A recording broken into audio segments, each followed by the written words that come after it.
Well, good morning, ladies and gentlemen, and thank you very much indeed, Karen, to you and your team at RUSI for laying on this year's RUSI Land Warfare Conference. And I'd like to add my thanks to General Guy Swan and the Association of the United States Army, and of course to all our major sponsors, because I think without your very significant generosity, we wouldn't be able to support this event, and it wouldn't be anything like the flagship that it seems to have become. I last stood here 3 years ago as the Army Strategy Director. We were deep into a defense review. We were still debating how much intervention was wise, the utility of land power, and we were making our case for the centrality of the British Manoeuvre Division. Well, 2015 almost feels like another country. Let me also extend my thanks to everybody else here this morning. The hall is much fuller than it was 3 years ago. And I'd like to extend a particular welcome to my fellow Army Chiefs of Staff and their representatives. As Karen has said, 43 nations, we think, represented here this morning. That's a near unique military gathering in London. And I think that's the first important point I would like to make. We're all here together, committed military partners and allies, sharing a common goal for peace, stability, coherent deterrence, in a world in which consensus and partnership seems an increasingly precious commodity. And perhaps it reflects a growing recognition of our responsibility as committed military professionals to retain our sense of unity and purpose at a juncture in our respective national histories when the political and the diplomatic unity of governments is under enormous pressure,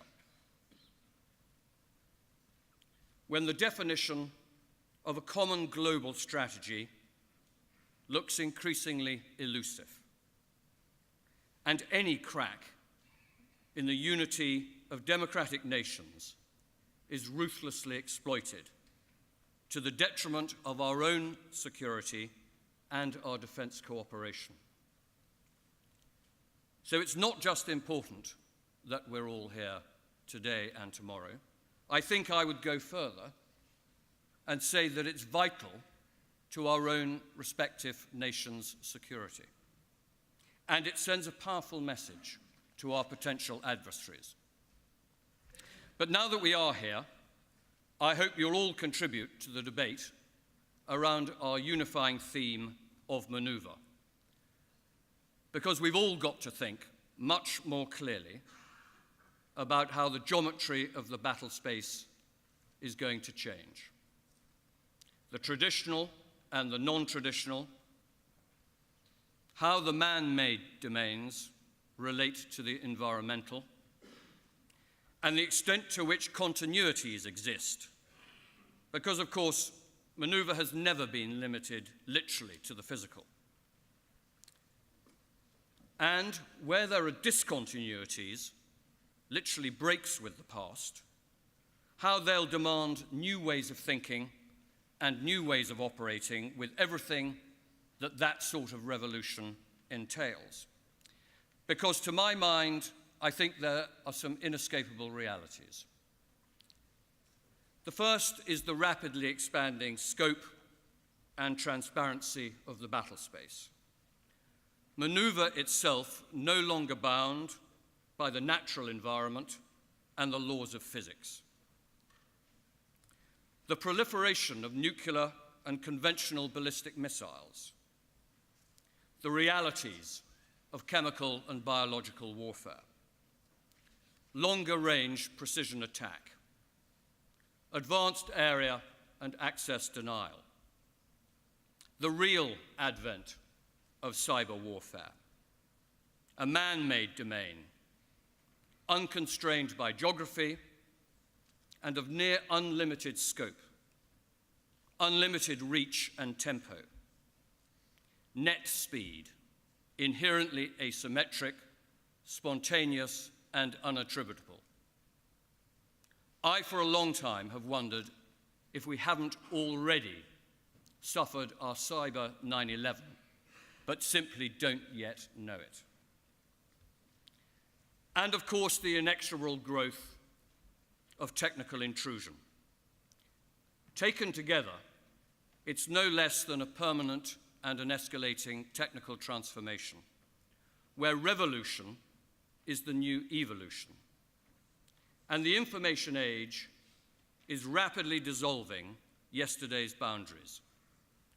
The distinctions between fact or fiction, domestic and international, overt and covert, real or virtual, is that now one and the same thing?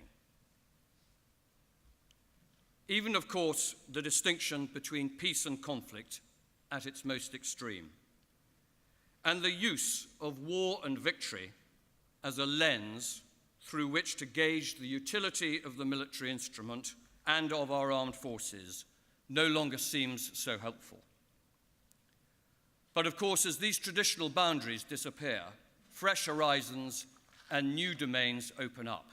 And it's the implications of these changes that I think we need to concentrate on during the course of this conference. Because as the cycle of competition hots up and the pace of change accelerates, how do we avoid falling behind? How do we transition from a legacy of equipment and method rooted in the evolution of our armed forces, from the fixed algebra of the Cold War, the high watermark of our doctrine along the inner German border, and latterly the contemporary fascination with counterinsurgency and today's zeitgeist of counterterrorism as the sum of our national security? How do we regain the operational advantage through the potential of the information age, exploiting technological innovation to establish a credible asymmetric advantage over our potential adversaries? I'm interested in how we exploit the emerging opportunities in autonomy, robotics, and artificial intelligence, the advances in range, precision, and the stealth of our platforms, our munitions, and our sensors, and the exponential power and growth of connectivity, processing, ubiquitous information, data, and its rapid exploitation. Our challenge is to understand, decide, act, and adapt faster than our most capable adversaries. And whilst warfare at its most fundamental remains unchanged in nature, violent and visceral, a lethal contest of wills, the images from Raqqa and Mosul speak to that. It's hard to imagine that the application of these technologies isn't going to profoundly change some of its characteristics, increasing its scope, its breadth, its speed, and the range of opportunities, well beyond the contours of geography and the laws of physics, which traditionally might have been assumed the parameters of land effect. Might technology eventually trump terrain? Well, not today, to my mind, but I wouldn't bank on it in the future. Certainly, if we don't understand it, or we fail to think through the consequences, then war and war's derivatives have a future. Because, put simply, they happen when the people who start them think that they're going to win. And in an era of heightened tension and increased strategic vulnerability, when potentially existential threats can manifest themselves unattributably and at the speed of the net, the threat of miscalculation is only rising. Let me just finish with a word on house rules, because we're all in a very dense electronic warfare environment in this hall for the next day and a half.